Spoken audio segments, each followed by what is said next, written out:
പശ്ചിമേഷ്യൻ സംഘർഷം അവസാനിപ്പിക്കുന്നതിനായുള്ള ചർച്ചയ്ക്കായി അമേരിക്ക ഇസ്ലാമാബാദിൽ എത്തില്ല. US സംഘത്തിന്റെ യാത്ര റദ്ദാക്കിയതായി അമേരിക്കൻ പ്രസിഡന്റ് ഡൊണാൾഡ് ട്രംപ് അറിയിച്ചിരിക്കുന്നു. പ്രതിനിധി സംഘം 18 മണിക്കൂർ യാത്ര ചെയ്ത് പാകിസ്ഥാനിലേക്ക് പോകുന്നതിന് അർത്ഥമില്ല. പ്രശ്നം ഫോണിലൂടെ തീർക്കാൻ കഴിയുന്നതാണെന്നും ആവശ്യമെങ്കിൽ ഇറാന് വിളിക്കാമെന്നും ട്രംപ്. എന്നാൽ ഇതോടെ യുദ്ധം പുനരാരംഭിക്കാൻ തീരുമാനിച്ചിട്ടില്ലെന്നും ട്രംപ് വ്യക്തമാക്കി. അതേസമയം ആക്രമിച്ചാൽ അമേരിക്കയുടെയും ഇസ്രായേലിന്റെയും കണക്കുകൂട്ടൽ തെറ്റിക്കുമാറുള്ള തിരിച്ചടി ഉണ്ടാകുമെന്ന് IRGC താക്കീത് നൽകി.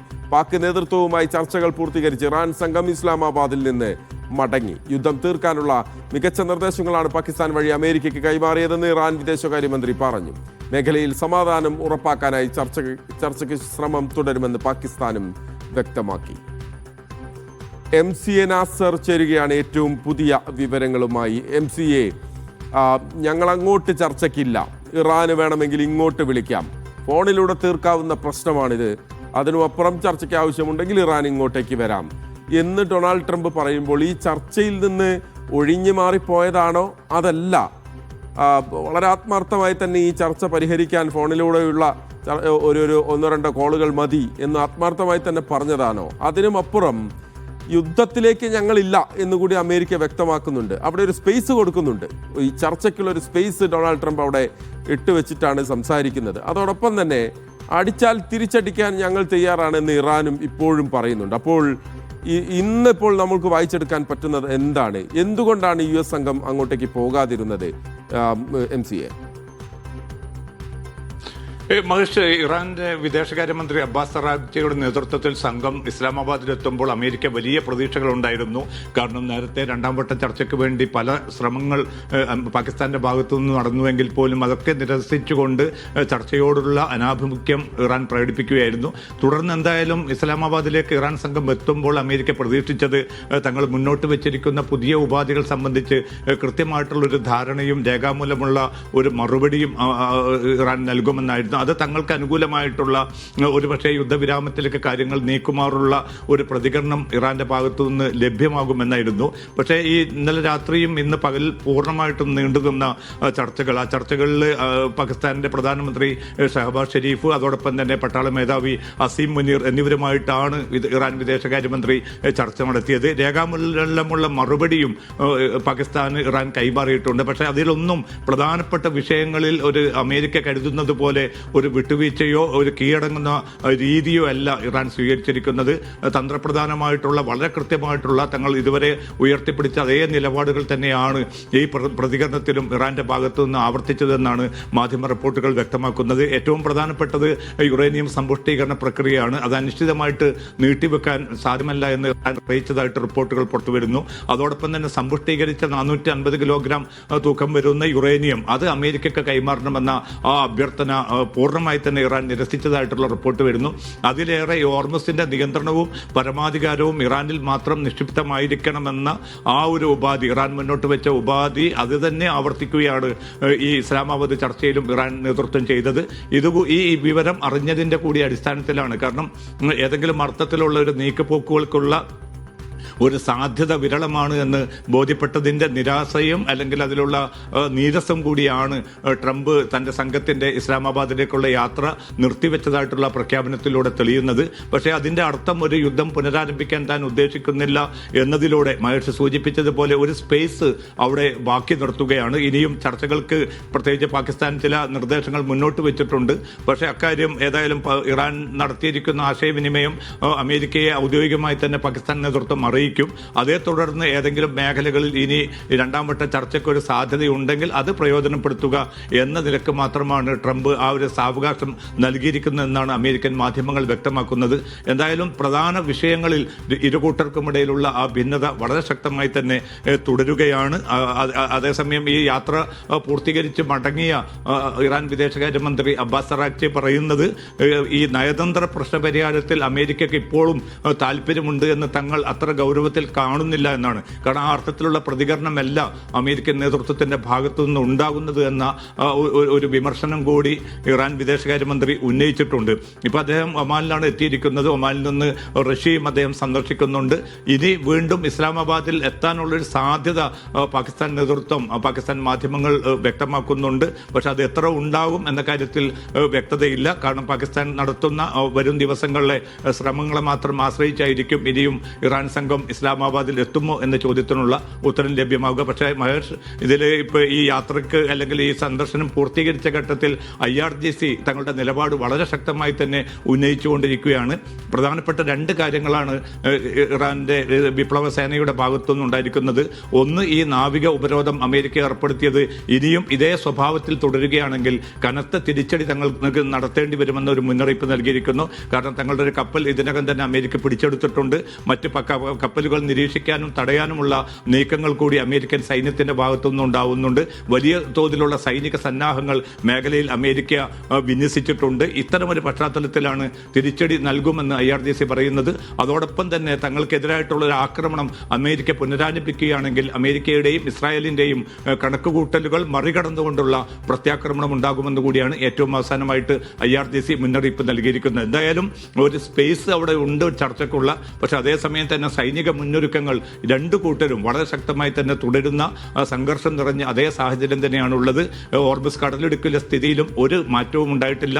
ഇന്നിപ്പോൾ ഏതാണ്ട് 5 കപ്പലുകൾ ഈ വിലക്കുകളൊക്കെ ലംഘിച്ചുകൊണ്ട് ഇറാൻ കപ്പലുകൾ കടന്നു പോയതായിട്ടുള്ള റിപ്പോർട്ടുകൾ പുറത്തു വരുന്നുണ്ട്. പക്ഷേ അമേരിക്ക കടുത്ത പ്രകോപനപരമായിട്ടുള്ള ഒരു നീക്കവും ആ മേഖലയിൽ തുടർന്നതായിട്ട് ഇന്ന് ഏറ്റവും ചുരുങ്ങിയത് ഇതുവരെയും റിപ്പോർട്ടുകളൊന്നും ലഭ്യമായിട്ടുമില്ല.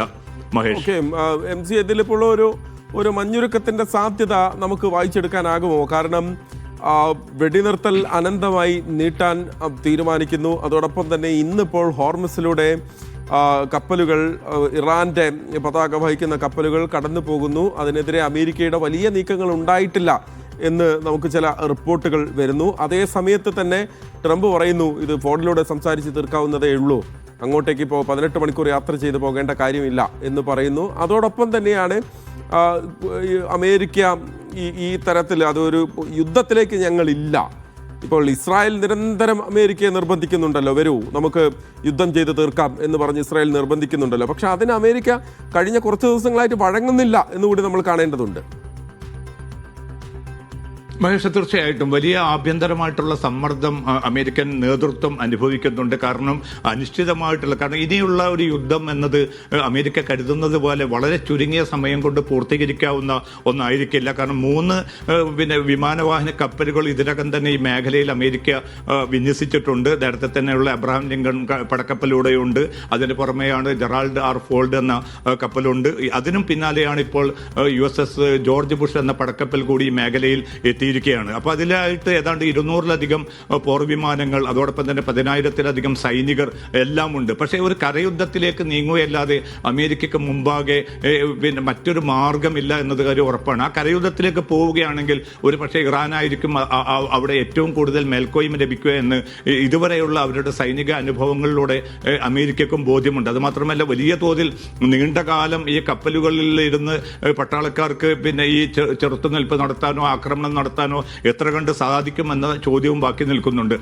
അപ്പോൾ ഇസ്രായേലിന്റെ വലിയ നിർബന്ധം ഒരു ഭാഗത്തുണ്ട്. കാരണം ഇറാൻ ശിലായുഗത്തിലേക്ക് അയക്കണമെങ്കിൽ അമേരിക്കയുടെ അനുമതി കിട്ടിയാൽ മതി എന്നതുൾപ്പെടെയുള്ള വളരെ പ്രകോപനപരമായിട്ടുള്ള പ്രതികരണങ്ങൾ ഇസ്രായേൽ പ്രതിരോധ മന്ത്രി ഇസ്രായേൽ കാറ്റ്സും മറ്റും നൽകുന്നുണ്ട്. എങ്കിൽ പോലും അമേരിക്കയെ സംബന്ധിച്ചിടത്തോളം ഇനി അടുത്ത ചുവടുവെപ്പ് എന്നത് വളരെ വളരെ സങ്കീർണമായിരിക്കും. അത്തരമൊരു നീക്കം നടത്തുമ്പോൾ ആഭ്യന്തര വിപണിയിലുണ്ടാകുന്ന പ്രതിസന്ധി അമേരിക്ക നേരിടേണ്ടി വരും. അതോടൊപ്പം തന്നെ യൂറോപ്യൻ രാജ്യങ്ങളും ഗൾഫ് രാജ്യങ്ങളും ഏഷ്യൻ രാജ്യങ്ങളും ഒക്കെ എത്രയും പെട്ടെന്ന് ഈ പ്രതിസന്ധി പരിഹരിക്കണം. ഇത് നീണ്ടുപോവുകയാണെങ്കിൽ അതിഗുരുതരമായിട്ടുള്ള സാമ്പത്തിക മാന്ദ്യത്തിലേക്ക്, ലോക സമ്പദ്ഘടന പോലും പൂർണ്ണമായിട്ട് തകരുന്ന ഒരവസ്ഥയിലേക്ക്, ഊർജ്ജ പ്രതിസന്ധി അതിരൂക്ഷമായിട്ട് മാറുന്ന ഒരവസ്ഥയിലേക്ക് നീങ്ങും എന്ന മുന്നറിയിപ്പ് നൽകുമ്പോൾ അത് പൂർണ്ണമായിട്ടും അവഗണിച്ച് യുദ്ധത്തിലേക്ക് എടുത്തു ചാടുക എന്നത് ഒരു പക്ഷേ അതിനുള്ളൊരു സാവകാശം എന്നതിലൊക്കെയാണ് പരമാവധി വിധേയപ്പെടുത്താനുള്ള ഒരു നീക്കം അമേരിക്കൻ പ്രസിഡന്റ് ഇപ്പോൾ നോക്കുന്നത്. പക്ഷേ ഇറാനാകട്ടെ തങ്ങളുടെ പ്രഖ്യാപിത നിലപാടുകളിൽ വരുന്നിടത്ത് വെച്ച് കാണാം എന്ന അർത്ഥത്തിൽ തന്നെയാണ് ഇറാന്റെ പ്രതികരണം ഉണ്ടാവുന്നത്. ഏതെങ്കിലും അർത്ഥത്തിലൊരു വിട്ടുവീഴ്ചയുടെയോ അമേരിക്ക കരുതുന്നത് പോലുള്ള ഹോർമസ് കടലിടുക്ക് പൂർണ്ണമായിട്ട് സ്വതന്ത്രമാക്കുന്ന ഒരു സമീപനമോ യുറേനിയം സമ്പുഷ്ടീകരണം പൂർണ്ണമായിട്ട് നിർത്തിവെക്കുന്ന ഒരു രീതിയോ അല്ല ഈ അവസാനം നൽകിയിരിക്കുന്ന പ്രതികരണത്തിലും ഇറാൻ നേതൃത്വം വ്യക്തമാക്കുന്നത് എന്ന് ബോധ്യപ്പെട്ടിരിക്കെ വളരെ ചുരുങ്ങിയ ഒരു ചോയ്സിലേക്ക് ഇപ്പം അമേരിക്കൻ പ്രസിഡന്റ് ചുരുങ്ങിയിരിക്കുകയാണ്. ഇനി മധ്യസ്ഥ രാജ്യങ്ങളും മറ്റും നടത്തിക്കൊണ്ടിരിക്കുന്ന ആ സമ്മർദ്ദങ്ങൾ, ഈ നയതന്ത്ര ദൗത്യങ്ങൾ ഏതെങ്കിലും അർത്ഥത്തിൽ വിജയിക്കുമോ എന്ന് വരും ദിവസങ്ങൾ തെളിയും. പക്ഷേ അനിശ്ചിതമായിട്ടുള്ള ഒരു സമയം ഇറാന് നൽകില്ല എന്ന് ഇന്നലെയും ട്രംപ് മുന്നറിയിപ്പ് നൽകിയിരുന്നു. അതുകൊണ്ട് തന്നെ സമയം വളരെ വിലപ്പെട്ടതാണ്. അതിനിടയിൽ ഏതെങ്കിലും അർത്ഥത്തിലുള്ള ഒരു സമവായത്തിലേക്ക്, ഒരു ഫോർമുലയിലേക്ക് കാര്യങ്ങൾ എത്തുമോ എന്നാണ് പാകിസ്ഥാൻ ഉൾപ്പെടെയുള്ള മധ്യസ്ഥ രാജ്യങ്ങൾ ശ്രമിക്കുന്നത്. അത് വിജയിച്ചിട്ടില്ല എങ്കിൽ കൂടുതൽ ആപൽക്കരമായിട്ടുള്ള അവസ്ഥയിലേക്ക് കാര്യങ്ങൾ കൈവിട്ടു പോകുമെന്നൊരു മുന്നറിയിപ്പാണ് മേഖലയിലെ രാജ്യങ്ങൾ പോലും. അതാണ് അതിന്റെ ഏറ്റവും പ്രധാനപ്പെട്ട ഒരു കാര്യം. വളരെ പെട്ടെന്ന് തന്നെ ഈ പ്രശ്നം പരിഹരിക്കാനുള്ള ചർച്ചകൾ അത് വേഗത്തിലാക്കുക. അതിന് മധ്യസ്ഥ രാജ്യങ്ങളുടെ വലിയ തോതിലുള്ള ശ്രമം നടക്കുകയാണ്. അതിനിടയിലാണ് ഇന്ന് ഇസ്ലാമാബാദിലേക്കില്ല, അങ്ങോട്ടേക്ക് വരേണ്ട സാഹചര്യമില്ല എന്ന് ഡൊണാൾഡ് ട്രംപ് അവരുടെ പ്രതിനിധികളെ അയക്കാനുള്ള തീരുമാനത്തിൽ നിന്ന് റദ്ദാക്കിക്കൊണ്ട് അദ്ദേഹം പറഞ്ഞ കാര്യം അതാണ്. അതേ സമയത്ത് തന്നെയാണ് അദ്ദേഹം പറയുന്നത് ഇത് യുദ്ധം പുനരാരംഭിക്കാനുള്ളൊരു സമയമല്ല, ഒരു ചർച്ചയ്ക്കുള്ള സാധ്യത അവിടെ തുറന്നിടുകയാണ്. ആ കവാടം കൊട്ടിയടച്ചിട്ടില്ല ഡൊണാൾഡ് ട്രംപ്, അങ്ങനെയല്ല സംസാരിച്ചത്. ഓക്കെ, MC നാസറാണ് വിശദമായ വിവരങ്ങൾ നൽകിയത്. മേഖലയിലെ പുതിയ സംഭവ വികാസങ്ങളെക്കുറിച്ച് ചർച്ച ചെയ്യാനും ഉഭയകക്ഷി ബന്ധം ശക്തിപ്പെടുത്താനുമായി ഇറാൻ വിദേശകാര്യമന്ത്രി അബ്ബാസ് അറാഖ്ജി ഒമാനിലെത്തി. ഒമാന് പുറമെ റഷ്യ, പാകിസ്ഥാൻ എന്നീ രാജ്യങ്ങളാണ് അദ്ദേഹം സന്ദർശിക്കുന്നത്. പ്രാദേശിക വിഷയങ്ങളിലും ഉഭയകക്ഷി കാര്യങ്ങളിലും പങ്കാളിത്ത രാജ്യങ്ങളുമായി അടുത്ത ഏകോപനം ഉറപ്പാക്കുകയാണ് തൻ്റെ സന്ദർശനത്തിൻ്റെ ലക്ഷ്യമെന്ന് അദ്ദേഹം എക്സിൽ കുറിച്ചു. മേഖലയിലെ നിലവിലെ സംഭവ വികാസങ്ങളും ഈ വർഷം തുടക്കത്തിൽ ആരംഭിച്ച US-ഇസ്രായേൽ സംഘർഷവുമായി ബന്ധപ്പെട്ട പുതിയ സാഹചര്യങ്ങളും ചർച്ച ചെയ്യുക എന്നതാണ് സന്ദർശനത്തിൻ്റെ പ്രധാന അജണ്ട. അലി കുട്ടായി ചേരുകയാണ് വിവരങ്ങളുമായി. അലി, പാകിസ്ഥാനിലെ ഇസ്ലാമാബാദിൽ നിന്ന് ഇറാൻ സംഘം, അബ്ബാസ് അറാഖ്ജി ഉൾപ്പെട്ട സംഘം നേരെ ഒമാനിലേക്കാണ് എത്തിയത്. പ്രധാനമായും ഇറാൻ അമേരിക്ക സംഘർഷം തന്നെയാകും പ്രധാന ചർച്ചയാവുക. അതോടൊപ്പം തന്നെയാണ് ഗൾഫ് രാജ്യങ്ങളിലേക്ക് ഇറാൻ നിരന്തരം നടത്തിയ ആക്രമണങ്ങൾ, അതിൽ സ്വാഭാവികമായും ആ കാര്യങ്ങളും ചർച്ച ചെയ്യും. അപ്പോൾ മേഖലയാകെ സമാധാനം കാക്ഷിക്കുന്ന ഒമാൻ എന്ത് തരത്തിലായിരിക്കും ഇറാനോട് സംസാരിച്ചിട്ടുണ്ടാവുക? അത് കൂടാതെ എന്തൊക്കെ കാര്യങ്ങൾ ഇരു രാജ്യങ്ങളും തമ്മിലുള്ള ചർച്ചയിൽ ഉയർന്നു വന്നിട്ടുണ്ടാകും അലി? മഹേഷ്, ഇസ്ലാമാബാദിലെ ചർച്ചയ്ക്ക് ശേഷമാണ് അബ്ബാസ് അറാഖ്ജിയും സംഘവും ഒമാനിലെത്തിയിരിക്കുന്നത്. 3 രാജ്യങ്ങളിലാണ് ഈ നയതന്ത്ര ശ്രമങ്ങൾ ശക്തിപ്പെടുന്നതിന്റെ ഭാഗമായി അബ്ബാസ് അറാഖ്ജിയും സംഘവും സന്ദർശനം നടത്തുന്നത്. പാകിസ്ഥാൻ, അതുപോലെ തന്നെ ഒമാൻ, അതുപോലെ തന്നെ റഷ്യ. ഈ ഒമാൻ സന്ദർശനത്തിന് ശേഷം അദ്ദേഹം പൂർണ്ണ റഷ്യയിലേക്കാണ്. എന്തിനായാലും ഒമാനിൽ ഏതാനും മണിക്കൂറുകൾക്ക് മുമ്പാണ് അദ്ദേഹം സംഘവും എത്തിയത്. ഇത് സംബന്ധിച്ച് ചർച്ച നടത്തിയതിനെ സംബന്ധിച്ച് വിശദാംശങ്ങൾ പുറത്തുവിട്ടില്ല എങ്കിൽ തന്നെയും ഈ ഒമാൻ സെയ്ദ് ബദറുൽ ഹുസൈനുമായി അദ്ദേഹം ചർച്ച നടത്തും എന്ന കാര്യത്തിൽ സംശയമില്ല. മേഖലയിലെ സംഭവ വികാസങ്ങളിൽ ഒമാന് അഭിനവൻ, കാരണം മേഖലയിൽ നിരന്തരമായി സാഹചര്യം, എല്ലാ രാജ്യങ്ങളിലും ഇറാന്റെ ആക്രമണം ഉണ്ടാവുന്നു. അപ്പോഴൊക്കെ ഇറാനോട് ഒമാൻ ആവശ്യപ്പെടുന്നത് മേഖലയിലെ ഈ ഒരു സംഘർഷത്തിൽ നിന്ന് പിന്മാറണമെന്ന് ഇറാനോടും അമേരിക്കയോടും ഒമാൻ എപ്പോഴും ആവശ്യപ്പെടാറുണ്ട്. ഇറാനും അമേരിക്കയും തമ്മിലുള്ള പ്രശ്നങ്ങളിൽ മധ്യസ്ഥ വഹിച്ചൊരു രാജ്യം കൂടിയാണ് ഒമാൻ. നേരത്തെ ഈ ആണവ കരാറുമായി ബന്ധപ്പെട്ടതിന്റെ അടുത്തൊരു എത്തിയെന്ന രീതിയിൽ വാർത്തകൾ പുറത്തു വന്നിരുന്നു. അതിനുശേഷമാണ് യുദ്ധത്തിലേക്കുള്ള കാര്യങ്ങൾ നീങ്ങിയത്. എന്തിനായാലും ഈ 3 രാജ്യങ്ങളിൽ നയതന്ത്ര ശ്രമം ശക്തിപ്പെടുന്നതിന്റെ ഭാഗമായി ഇറാൻ സംഘം എത്തിയിരിക്കുകയാണ്. ഇസ്ലാമാബാദിലെ ചർച്ചയ്ക്ക് ശേഷമാണ് അദ്ദേഹം ഒമാനിലെത്തിയത്. പക്ഷേ ഇതുമായി ബന്ധപ്പെട്ട് ഒമാനിലെ അധികൃതരുമായി ബന്ധപ്പെട്ട് ചർച്ചകൾ നടത്തിയതുമായി ബന്ധപ്പെട്ട വിശദാംശങ്ങളോ വാർത്തകളോ പുറത്തു വന്നില്ലെങ്കിൽ തന്നെയും അമേരിക്കയുടെ നിലപാടിൽ സംശയമുണ്ട് എന്നാണ് അബ്ബാസ് അറാഖ്ജി എക്സിൽ പങ്കുവച്ചത്. ഏതാനും നിമിഷങ്ങൾക്ക് മുമ്പ് അദ്ദേഹം എക്സിൽ പങ്കുവച്ചൊരു പോസ്റ്റ് ഇങ്ങനെയാണ്: സർക്കാരുടെ പ്രശ്നപരിഹാരം കാണുന്നതിന് വാഷിംഗ്ടണിന് എത്രത്തോളം ആത്മാർത്ഥതയുണ്ടെന്ന് കണ്ടറിയണമെന്നാണ് അദ്ദേഹം എക്സിൽ കുറിച്ചത്.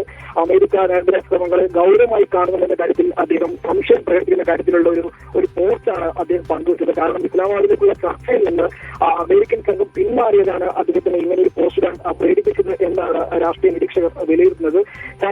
ഈ ചർച്ചകളുടെ പ്രശ്നപരിഹാരം കാണുന്നതിൽ വാഷിംഗ്ടണിന് ഒരു താല്പര്യവുമില്ല എന്നാണ് അദ്ദേഹം എക്സിൽ പങ്കുവച്ച പോസ്റ്റിൽ പറയുന്നത്.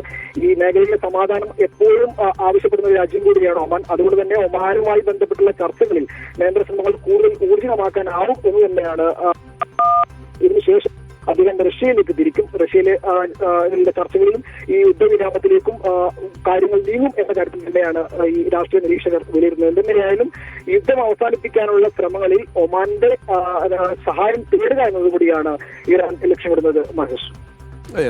അലി കൂട്ടായിയാണ് വിവരങ്ങൾ നൽകിയത്. എന്തായാലും അബ്ബാസ് അരാഗ്ജിയുടെ നേതൃത്വത്തിലുള്ള ഇറാൻ പ്രതിനിധി സംഘം ഇസ്ലാമാബാദിൽ നിന്ന് അവിടെ ചർച്ചകൾ പൂർത്തിയാക്കിയ ശേഷം അദ്ദേഹം നേരെ ഒമാനിലേക്കാണ് എത്തിയത്. സ്വാഭാവികമായും ഇറാൻ, ഇസ്രായേൽ, അമേരിക്കയുമായുള്ള സംഘർഷത്തിൻ്റെ വിശദാംശങ്ങളും ചർച്ച ചെയ്തിട്ടുണ്ടാകും. ഔദ്യോഗികമായി ഒരു അറിയിപ്പ് വന്നിട്ടില്ല. പക്ഷേ ഒമാനിൽ എത്തിയതിന് ശേഷമാണ് അബ്ബാസ് അരാഗ്ജി അമേരിക്ക എത്രത്തോളം ആത്മാർത്ഥമായാണ് പ്രശ്നം പരിഹരിക്കാൻ ഇടപെടുന്നത് എന്നുള്ള കാര്യത്തിൽ ഒരു സംശയം പ്രകടിപ്പിച്ച് എക്സിൽ ഒരു പോസ്റ്റ് കുറിപ്പ് അദ്ദേഹം പങ്കുവച്ചത്. എന്തായാലും ഒമാനിലാണ് ഇപ്പോഴുള്ളത് ഇറാൻ സംഘം. പശ്ചിമേഷ്യൻ സംഘർഷങ്ങൾക്കിടെ ഖത്തർ അമീറുമായി ചർച്ച നടത്തി US പ്രസിഡന്റ് ഡൊണാൾഡ് ട്രംപ്. മേഖലയിലെ ഏറ്റവും പുതിയ സംഭവ വികാസങ്ങൾ ഇരുവരും വിലയിരുത്തി. സമുദ്ര സുരക്ഷയും ചർച്ചയായി. വെള്ളിയാഴ്ച വൈകിട്ടാണ് US president Donald Trump Qatar അമീർ Sheikh Tamim bin Hamad Al താനിയുമായി ഫോൺ വഴി ആശയവിനിമയം നടത്തിയത്. US-ഉം ഇറാനും തമ്മിലുള്ള വെടിനിർത്തൽ കരാർ, ഹോർമുസ് കടലിടുക്ക് വഴിയുള്ള കപ്പൽ ഗതാഗതം, ആഗോള വിതരണ ശൃംഖല ശക്തിപ്പെടുത്തൽ തുടങ്ങിയ വിഷയങ്ങൾ ഇരുവരും ചർച്ച ചെയ്തു.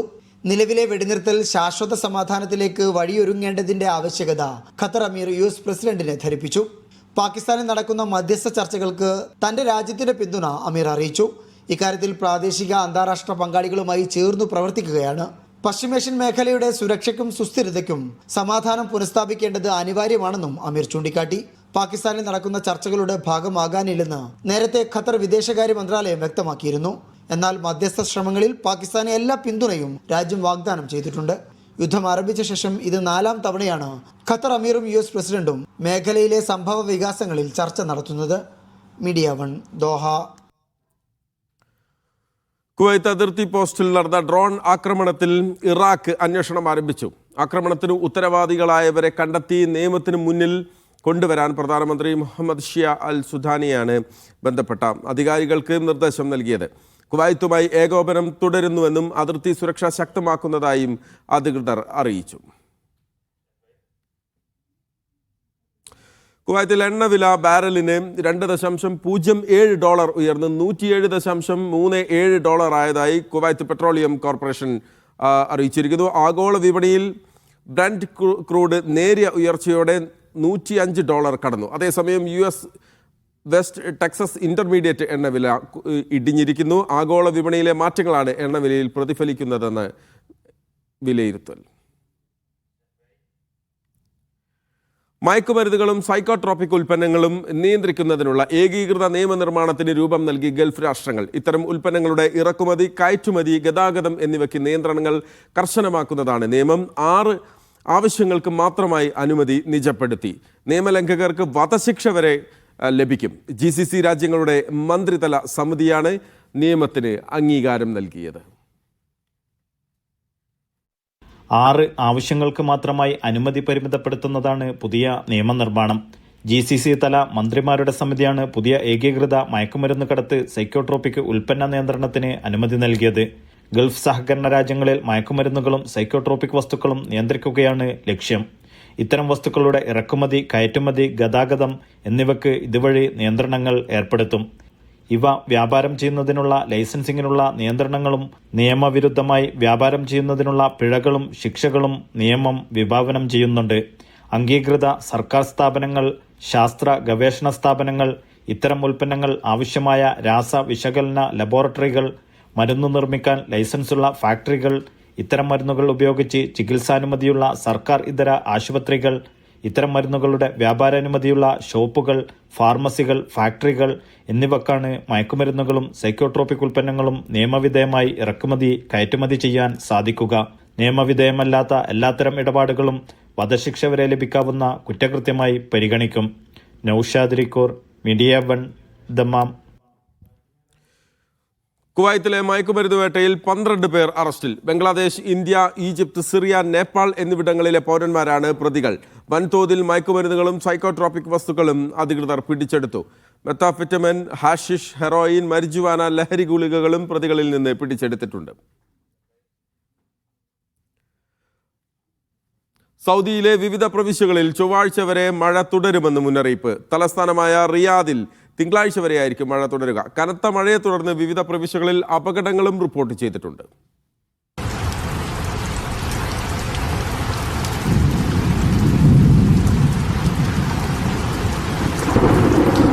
ചൊവ്വാഴ്ച വരെ സൗദിയുടെ വിവിധ ഭാഗങ്ങളിൽ ഇടിമിന്നലോട് കൂടിയ മഴക്കാണ് സാധ്യത.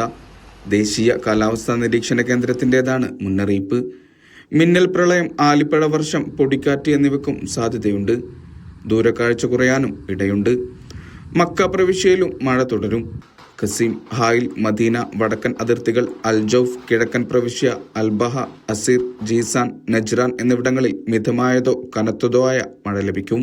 കാലാവസ്ഥാ മാറ്റത്തിന്റെ ഭാഗമായി നിരവധി അപകടങ്ങളും റിപ്പോർട്ട് ചെയ്യുന്നുണ്ട്. കഴിഞ്ഞ ദിവസം കനത്ത മഴയെ തുടർന്ന് ഖസീമിൽ അപകടത്തിൽപ്പെട്ടവരെ സാഹസികമായി രക്ഷിച്ചിരുന്നു.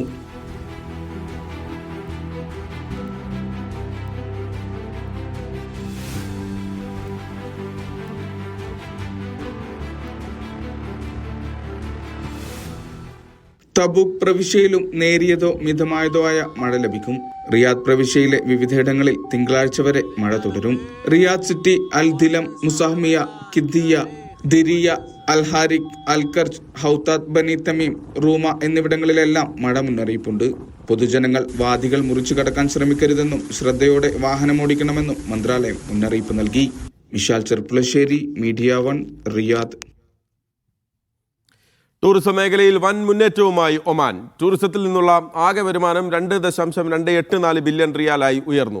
2024 അപേക്ഷിച്ച് 7.8% വർധനവാണ് രേഖപ്പെടുത്തിയത്. എണ്ണ ഇതര വരുമാനം വർദ്ധിപ്പിക്കാനുള്ള ഒമാന്റെ ശ്രമങ്ങൾക്ക് കരുത്തു പകരുന്നതാണ് ഈ കണക്കുകൾ. ഒമാന്റെ വിനോദസഞ്ചാര മേഖല 2025 മികച്ച വളർച്ച രേഖപ്പെടുത്തിയതായി ദേശീയ സ്ഥിതിവിവര കേന്ദ്രത്തിന്റെ ഏറ്റവും പുതിയ കണക്കുകൾ വ്യക്തമാക്കുന്നുണ്ട്. മൊത്തം ടൂറിസം ഉൽപ്പാദനം 2.284 ബില്യൺ റിയാലായി വർദ്ധിച്ചു. 2024 താരതമ്യം ചെയ്യുമ്പോൾ 7.8% വർധനവാണിത്. ടൂറിസം മേഖലയിൽ നിന്നുള്ള നേരിട്ടുള്ള GDP 1.135 ബില്യൺ റിയാലായി. ഇത് രാജ്യത്തിന്റെ മൊത്തം GDPയുടെ ഏകദേശം 3%. താമസ സൗകര്യങ്ങളിൽ 17% വളർച്ചയോടെ 252.1 മില്യൺ റിയാലായി. 2025 അവസാന പാദത്തിൽ മാത്രം 330 മില്യൺ റിയാലാണ് ടൂറിസം GDPയിലേക്ക് സംഭാവന ചെയ്തത്. എണ്ണ ഇതര വരുമാനം വർദ്ധിപ്പിക്കാനുള്ള ഒമാന്റെ ശ്രമങ്ങൾക്ക് കരുത്ത് പകരുന്നതാണ് ഈ കണക്കുകൾ. അതേസമയം ടൂറിസം, സുസ്ഥിര വികസനം എന്നീ മേഖലകളിൽ ഉഭയകക്ഷി സഹകരണം ആഴത്തിലാക്കുന്നതിന്റെ ഭാഗമായി ഒമാനും തായ്ലൻഡും തമ്മിൽ ഉന്നതതല ചർച്ചകൾ നടന്നു. തായ്ലൻഡിലെ ഫുക്കറ്റിൽ നടന്ന ലോക സുസ്ഥിര ടൂറിസം കോൺഫറൻസിനോടനുബന്ധിച്ചാണ് ഒമാൻ പൈതൃക ടൂറിസം മന്ത്രി ഇബ്രാഹിം ബിൻ സെയ്ദ് അൽ ബുസൈർ നേതൃത്വത്തിൽ കൂടിക്കാഴ്ച നടത്തിയത്. ഒമാന്റെ ടൂറിസം മേഖലയുടെ മത്സരക്ഷമത വർദ്ധിപ്പിക്കാൻ ആവശ്യമായ സാങ്കേതിക പിന്തുണയും സംയുക്ത പരിപാടികൾ നൽകാൻ തയ്യാറാണെന്ന് തായ്ലൻഡ് അറിയിച്ചു. Media 1, Muscat. ഹജ്ജ് സീസണിൽ അനധികൃതമായി ഭക്ഷണം പാകം ചെയ്ത് വിതരണം നടത്തുന്നവർക്കെതിരെ അതോറിറ്റിയുടെ ശക്തമായ മുന്നറിയിപ്പ്. പിടിക്കപ്പെട്ടാൽ 10 വർഷം തടവും 1 കോടി റിയാൽ വരെ പിഴയും ലഭിക്കും. തീർത്ഥാടകരുടെ സുരക്ഷ പരിഗണിച്ചാണ് കടുത്ത നടപടി. ലൈസൻസ് ഇല്ലാതെ അനധികൃതമായി ഭക്ഷണ വിതരണം നടത്തുന്നവർക്കെതിരെയാണ് സൗദി ഫുഡ് ആൻഡ് ഡ്രഗ് അതോറിറ്റിയുടെ മുന്നറിയിപ്പ്. 10 വർഷം വരെ തടവും 1 കോടി റിയാൽ വരെ പിഴയും ചുമത്തും. നിയമലംഘനങ്ങളോട് ഒരു തരത്തിലുമുള്ള വിട്ടുവീഴ്ചയും ഉണ്ടാകില്ലെന്ന് അതോറിറ്റി വ്യക്തമാക്കി. ഭക്ഷണശാലകളും വെയർഹൌസുകളും ഫുഡ് ലോ പ്രകാരമുള്ള എല്ലാ നിബന്ധനകളും പാലിക്കണം. ലൈസൻസ് ഉള്ള പരിധിക്കപ്പുറം ഉൽപ്പന്നങ്ങൾ സംഭരിക്കാൻ പാടില്ല. അധികൃതർ അടച്ചുപൂട്ടിയ സ്ഥാപനങ്ങൾ മാനദണ്ഡങ്ങൾ പാലിച്ച് ഔദ്യോഗിക അനുമതി ലഭിച്ചതിന് ശേഷം മാത്രമേ തുറന്നു പ്രവർത്തിക്കാവൂ. ജയിൽ ശിക്ഷയ്ക്കും വൻതുക പിഴയ്ക്കും പുറമെ 180 ദിവസം ബിസിനസ് ചെയ്യുന്നതും വിലക്കും. 1 വർഷം വരെ ലൈസൻസ് റദ്ദാക്കുകയോ സസ്പെൻഡ് ചെയ്യുന്നതും ശിക്ഷയുടെ ഭാഗമാണ്. നിയമലംഘനങ്ങൾ ശ്രദ്ധയിൽപ്പെട്ടാൽ 1999 എന്ന നമ്പറിൽ വിളിച്ച് റിപ്പോർട്ട് ചെയ്യാൻ പൊതുജനങ്ങളോട് ആവശ്യപ്പെട്ടിട്ടുണ്ട്. തീർത്ഥാടകരുടെ ആരോഗ്യ സുരക്ഷയ്ക്ക് മുൻഗണന നൽകുന്നതിന്റെ ഭാഗമായാണ് നടപടികൾ കർശനമാക്കുക. Media 1, Makkah. Youth India Saudi eastern പ്രൊവിൻസും യൂത്ത് ക്ലബ്ബും സംയുക്തമായി ആരോഗ്യ ബോധവൽക്കരണ ക്ലാസും പ്രഥമ ശുശ്രൂഷ പരിശീലനവും സംഘടിപ്പിച്ചു. ആരോഗ്യ വിദഗ്ധൻ ഷിറോജ് അടിയന്തര ഘട്ടങ്ങളിൽ സ്വീകരിക്കേണ്ട ഫസ്റ്റ് എയ്ഡ് രീതികൾ പരിശീലിപ്പിച്ചു.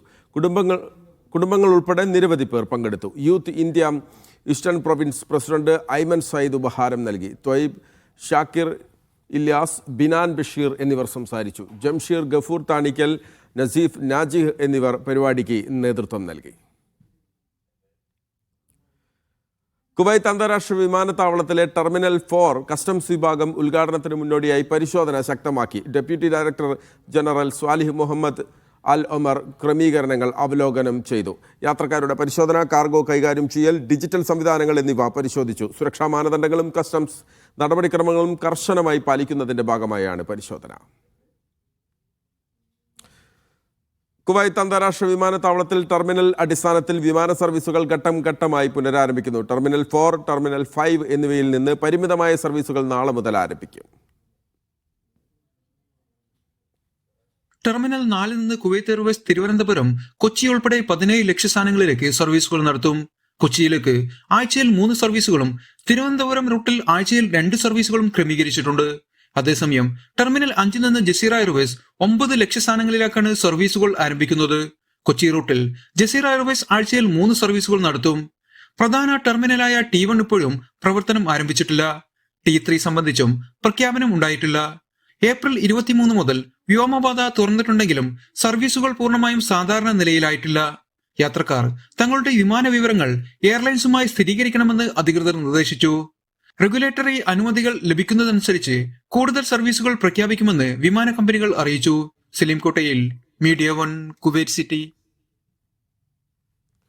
പ്രവാസികൾക്ക് ആശ്വാസമായി പ്രവാസി വെൽഫെയർ കുവൈത്ത് 2ാമത് ചാർട്ടർ വിമാനം ഒരുക്കി. യാത്രാ തടസ്സങ്ങൾ നേരിടുന്നവർക്കായാണ് സർവീസ് ഏർപ്പെടുത്തിയത്. ദമാം വഴി കൊച്ചിയിലേക്കും തിരിച്ചുമുള്ള സർവീസിൽ ആകെ 500 പേർ യാത്ര ചെയ്തു.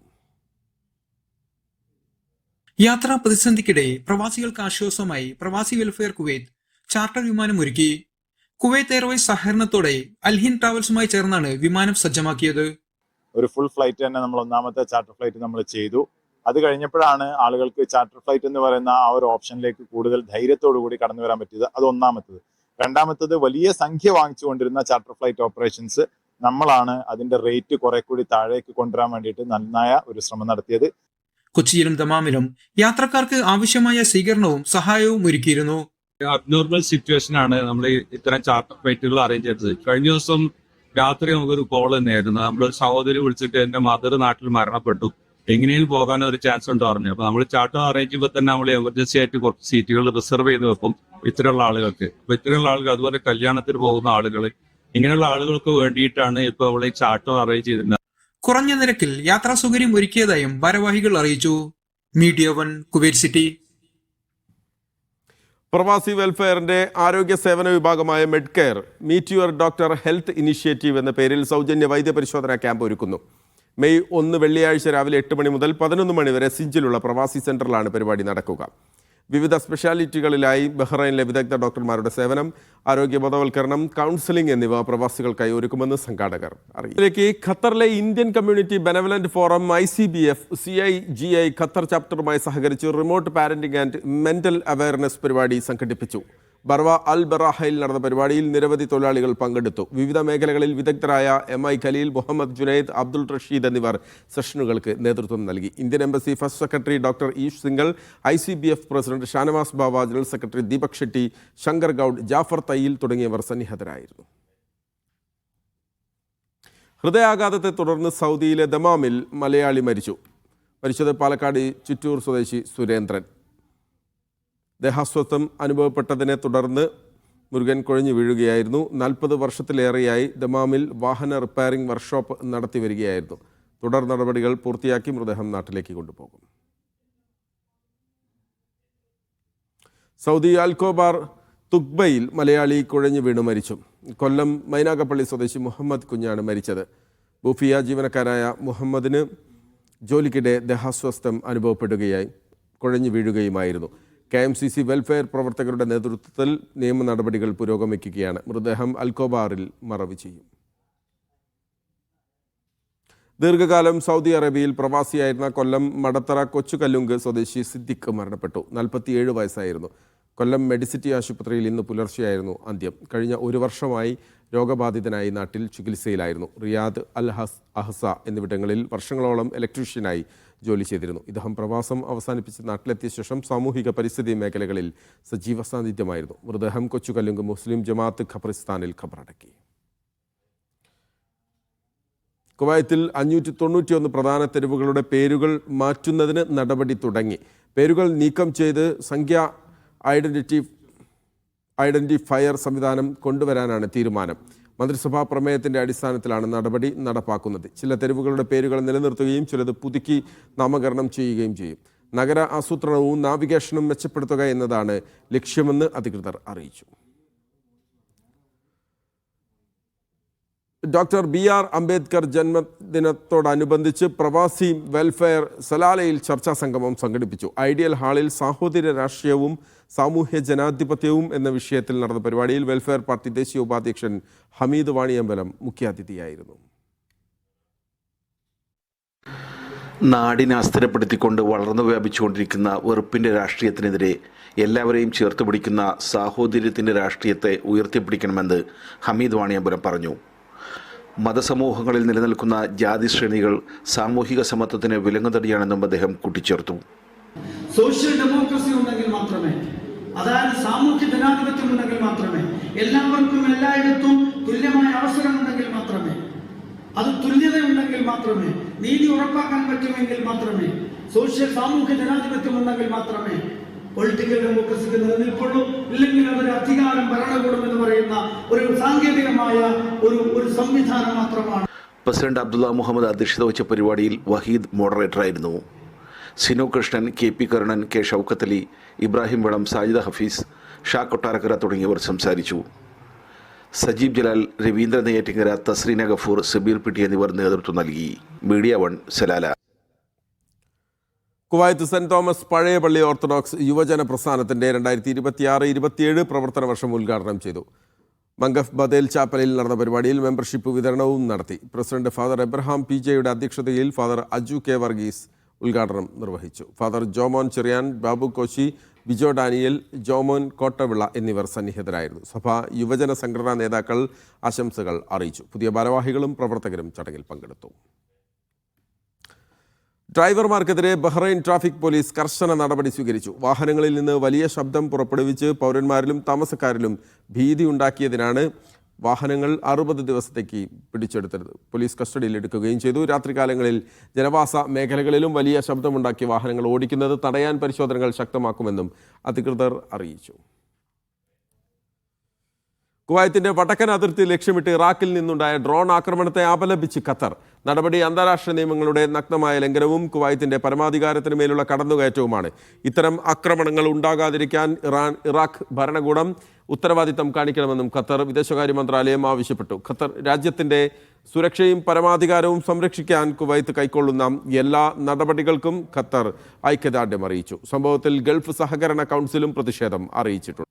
പ്രവാസം അവസാനിപ്പിച്ച് മടങ്ങുന്ന പഴയകാല ഫുട്ബോൾ താരം മുസ്തഫ മഞ്ചേരിക്ക് മഞ്ചേരി സ്വദേശികളുടെ കൂട്ടായ്മയായ ഈമ യാത്രയപ്പ് നൽകി. എല്ലാ വാരാന്ത്യങ്ങളിലും UAE ഫുട്ബോളിലെ സജീവ താരമാണ് മുസ്തഫ. ചടങ്ങിൽ പ്രസിഡന്റ് ഷമീം മെമൻറ്റോ കൈമാറി. അലിക്കുട്ടി, സലീം, ഫൈസൽ ബാബു, ഷൗക്കത്ത്, അസ്കർ, റമീസ് എന്നിവർ പൊന്നാട ചാർത്തി. ഇലക്ട്രോണിക് രേഖകൾ ഡിജിറ്റലായി അറ്റസ്റ്റേഷൻ നടത്തുന്ന സേവനത്തിന് UAE വിദേശകാര്യ മന്ത്രാലയം തുടക്കം കുറിച്ചു. QR കോഡുകൾ, റഫറൻസ് നമ്പറുകൾ, ബാർകോഡുകൾ എന്നിവ ഉൾപ്പെടെ വെരിഫിക്കേഷൻ സാങ്കേതിക വിദ്യകൾ ഉപയോഗിച്ചാണ് ഡിജിറ്റൽ അറ്റസ്റ്റേഷൻ സാധ്യമാക്കുക. ഈ മാസം 27 മുതൽ ഇതിൻ്റെ പൈലറ്റ് പദ്ധതി ആരംഭിക്കും. പ്രവാസികൾക്ക് QR കോഡുള്ള ജനന സർട്ടിഫിക്കറ്റുകൾ, വിവാഹ സർട്ടിഫിക്കറ്റുകൾ എന്നിവ സാക്ഷ്യപ്പെടുത്തുന്ന നടപടികൾ ഇതോടെ വേഗത്തിലാകും. ജിദ്ദയിൽ മലബാർ അടുക്കള റവാബി ലുലു ഹൈപ്പർ മാർക്കറ്റുമായി ചേർന്ന് പായസ മത്സരം സംഘടിപ്പിച്ചു. രുചിയുടെയും സാംസ്കാരിക ഐക്യത്തിൻ്റെയും സംഗമ വേദിയായിരുന്നു പരിപാടി. പായസ മത്സരത്തിൽ നിരവധി വനിതകൾ പങ്കെടുത്തു.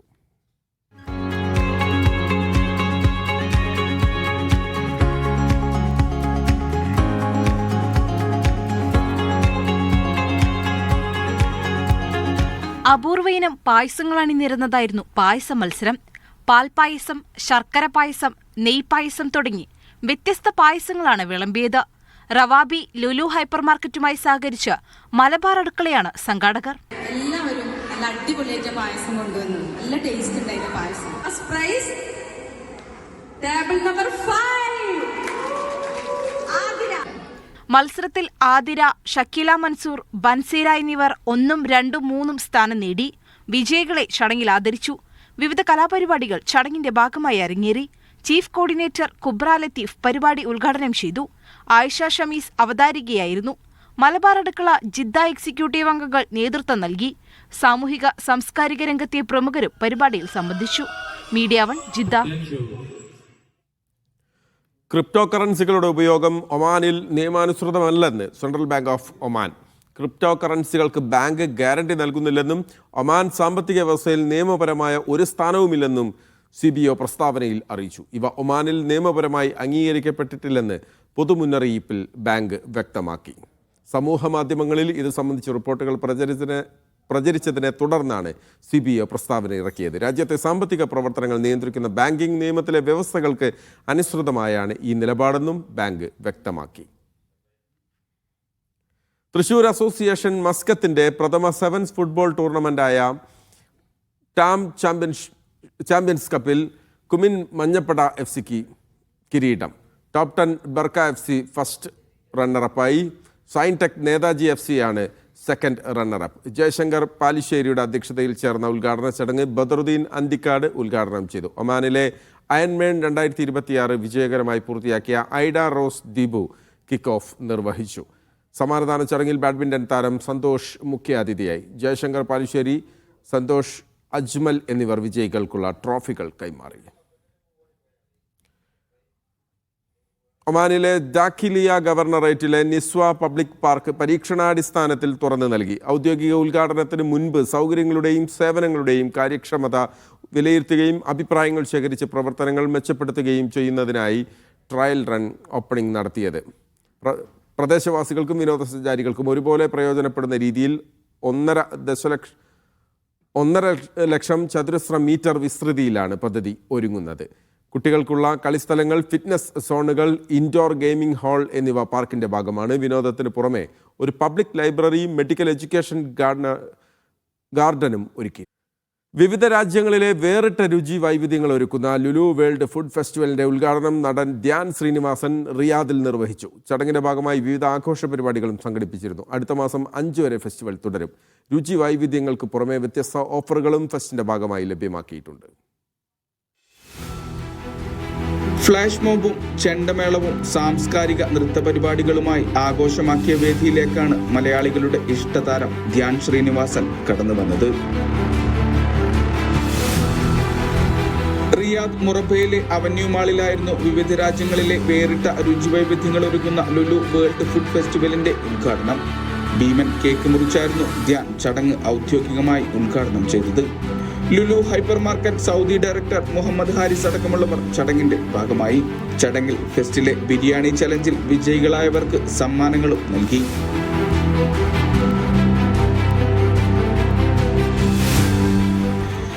ഓരോ 2 ദിവസം കൂടുമ്പോഴും വ്യത്യസ്ത രാജ്യങ്ങളുടെ ഭക്ഷണ സംസ്കാരങ്ങൾ അവതരിപ്പിക്കുന്ന രീതിയിലാണ് ഫെസ്റ്റിന്റെ ക്രമീകരണം.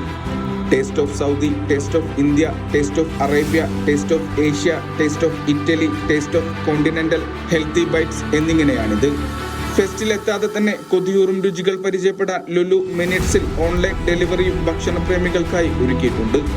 5 റിയാലിന് ബിരിയാണി മുതൽ ടെക്ടീലുകൾ വരെ ഫെസ്റ്റിലുണ്ട്. ഫെസ്റ്റിലെ പാചക മത്സരങ്ങളിൽ വിജയികളാകുന്നവരെ കാത്തിരിക്കുന്നത് ആകെ 10,000 റിയാൽ വരെ വിലമതിക്കുന്ന സമ്മാനങ്ങളാണ്. ഫെസ്റ്റിന്റെ ഭാഗമായി കലാപരിപാടികളും കുട്ടികൾക്കും മുതിർന്നവർക്കുമായി വിനോദ പരിപാടികളും സംഘടിപ്പിച്ചിട്ടുണ്ട്. സൗദിയിലെ ലുലു ഹൈപ്പർ മാർക്കറ്റുകളിലുടനീളം മെയ് 5 വരെ ലുലു വേൾഡ് ഫുഡ് ഫെസ്റ്റ് തുടരും. Media 1 Riyadh. സൗദിയിലെ പ്രധാന വസ്ത്ര പാദരക്ഷാ വിപണന ശൃംഖലയായ ബ്രാൻഡ് സൂക്കിന്റെ വിപുലീകരിച്ച പുതിയ ഷോറൂമിന് റിയാദിൽ തുടക്കമായി. റിയാദിലെ അൽ സുലൈ ഡിസ്ട്രിക്റ്റിലാണ് പുതിയ ഷോറൂം. ദമാം, ജിദ്ദ എന്നിവിടങ്ങളിലാണ് ബ്രാൻഡ് സൂക്കിന്റെ മറ്റ് ശാഖകൾ.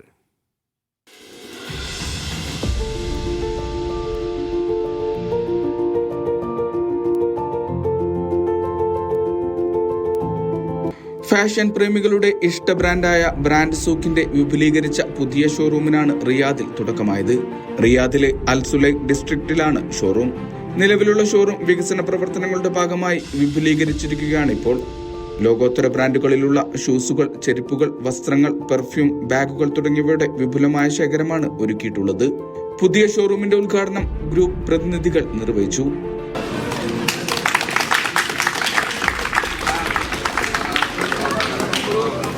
ബ്രാൻഡ് സൂക്ക് റിയാദിൽ ഞങ്ങൾ ഓൾറെഡി ഇപ്പോൾ ഷൂസിൻ്റെ സെക്ഷൻ ഉണ്ടായി. അതായത് കസ്റ്റമർ ഇത് അനുസരിച്ചിട്ട് ഞങ്ങളിപ്പോൾ ക്ലോത്ത് സെക്ഷൻ ആഡ് ആക്കി. അതായത് ഞങ്ങൾ ഓൺലി ഐറ്റം പറഞ്ഞാൽ ഞങ്ങളത് സ്പ്ലാഷിൻ്റെത് ഓൺലി ബ്രാൻഡഡ് ഐറ്റംസ്. ആക്ച്വലി ഇത് ക്ലിയറൻസ് സെയിൽ അല്ല. അതായത് പുതിയ സ്റ്റോക്ക് എല്ലാ വീക്കിലി അപ്ഡേറ്റ് ആയിട്ടുണ്ടാവും. അതും എല്ലാം ബ്രാൻഡഡ് ഐറ്റമേ ആയിട്ടുണ്ടാവും. എന്തായാലും എഡിഡാസ്, സ്കെച്ചേഴ്സ്, പിന്നെ സ്പ്ലാഷിൻ്റെ ഐറ്റം സ്റ്റാർട്ടിങ് ഫ്രം 9 റിയാലിന് സ്റ്റാർട്ട് ആവും എപ്പോഴും. ലോകപ്രശസ്ത ബ്രാൻഡുകളായ Skechers, Reebok, Adidas, Michael Kors, Polo, Puma തുടങ്ങിയവയുടെ വിപുലമായ ശേഖരം ഇവിടെയുണ്ട്. 50,000-ലധികം പാദരക്ഷകളും 50,000-ലധികം വസ്ത്രശേഖരവും ഇവിടെ തയ്യാറാണ്. കുട്ടികൾക്കും മുതിർന്നവർക്കും ഒരുപോലെ ഇവിടെ ഉൽപ്പന്നങ്ങൾ ലഭ്യമാണ്. 9 റിയാൽ മുതലുള്ള ബ്രാൻഡഡ് വസ്ത്രങ്ങളും ബ്രാൻഡ് സൂക്കിന്റെ പ്രത്യേകതയാണ്. Shoes, garments, accessories and backpacks, പിന്നെ പെർഫ്യൂംസ്, എല്ലാ ബ്രാൻഡഡ് ഐറ്റമുകൾ ഒരു റീസണബിൾ പ്രൈസിൽ കസ്റ്റമർക്ക് എപ്പോഴും അവൈലബിൾ ആയിട്ടുണ്ട്. Splash, Kappa, Lee Cooper, Woodland തുടങ്ങിയ ജനകീയ ബ്രാൻഡുകളുടെ ഉൽപ്പന്നങ്ങളും ഇവിടെ ഒരുക്കിയിട്ടുണ്ട്. ദമ്മാം, ജിദ്ദ എന്നിവിടങ്ങളിലാണ് ബ്രാൻഡ് സൂക്കിന്റെ മറ്റു ശാഖകൾ. താൽക്കാലികമായി ഒരുക്കിയ ബ്രാൻഡ് ഷോപ്പ് അല്ല ഇതെന്നും തുടർച്ചയായി ഓഫറുകൾ നൽകുന്ന റീറ്റെയിൽ ഷോപ്പിനാണ് റിയാദിൽ തുടക്കമിട്ടതെന്നും മാനേജ്മെന്റ് പ്രതിനിധികൾ അറിയിച്ചു. Media 1, Riyadh.